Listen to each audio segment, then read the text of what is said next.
I'm joined now by retired Major General Dana Pittard, a CNN military analyst and co-author of Hunting the Caliphate, America's War on ISIS in the Dawn of the Strike Cell. General, whether the battle for Donbass is imminent or it has already begun, can you give us a sense of the forces the Russians will bring to this fight? Well, good evening, John. Obviously, the Russians are really going to be pushing hard to take the Donbass region and to connect eastern Ukraine and Donbass region to the Crimean Peninsula. What we should expect to see, certainly initially, will be rocket attacks, artillery to hit the Ukrainian forces, even aircraft at times, even though the Russians do not have not established air superiority overall. And then we'll start seeing the ground forces move, which will be in different battalion battle groups that will be attacking with mechanized forces. There'll be tanks, infantry fighting vehicles, followed by troops. So that will be their basic formation as they move through. That sounds like a big spread out attack that some people have likened to what we saw during World War II across those vast plains, the steppes, quite literally. The White House said it looks like Kansas. The White House announced details of this $800 million worth of aid to Ukraine, including helicopters, howitzers, personnel carriers.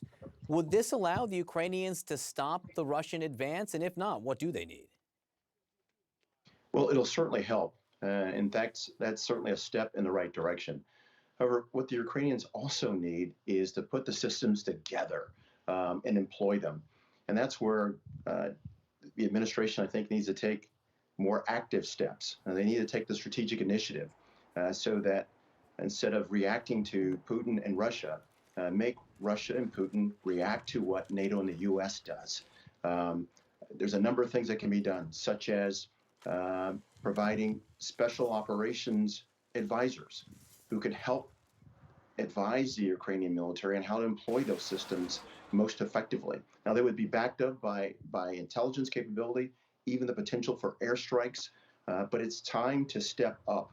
And the U.S., again, appears to be intimidated by Russia, and it's time to take the initiative.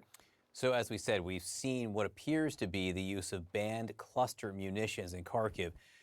Can you talk about these devices, their use, and how damaging they can be if used in civilian areas? I can. Cluster munitions are designed to hit personnel targets, military targets, but where the Russians are using them are in civilian areas. And so it's just going to cause massive civilian casualties. And then the scoutable mines that they're also using, it's heinous because children, families, civilians can step on them. So it is terrible to use those, certainly in an urban environment like the Russians are doing. Look, when you're using them in civilian areas, you know the damage they can do, the pain they can inflict.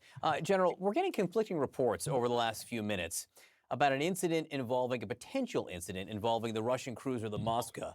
The Russian Ministry of Defense, speaking to state media, claimed the warship was evacuated after a fire on board detonated ammunition, seriously damaging the ship. But just hours before, a Ukrainian official said that Ukrainian forces hit the ship with Neptune missiles, causing damage to it. Now, CNN cannot confirm either claim. We haven't seen enough evidence to support either claim. But what does this say to you if Ukrainian missiles were able to strike this prominent ship in the Russian fleet? Yes, John. In fact, what it says is that the Ukrainians are bold and certainly courageous in trying to take the initiative away from the Russian Navy. So if they in fact fired two Neptune anti-ship missiles, you know, the range of the Neptune missiles is about 100 kilometers. And supposedly they struck the Russian warship, the Moskva, with two of them. Now, the Moskva isn't just any warship. It is really one of the most powerful Russian warships in the Black Sea. In fact, it's the flagship of the Russian Black Sea fleet. So the Ukrainians picked the target very, very well. And it was very bold to do that. They had to have been hidden because any kind of radar or anything like that would have been picked up by the Russians. So they had to move quickly. It was a very, very bold attack and certainly sent a message to the entire Black Sea fleet.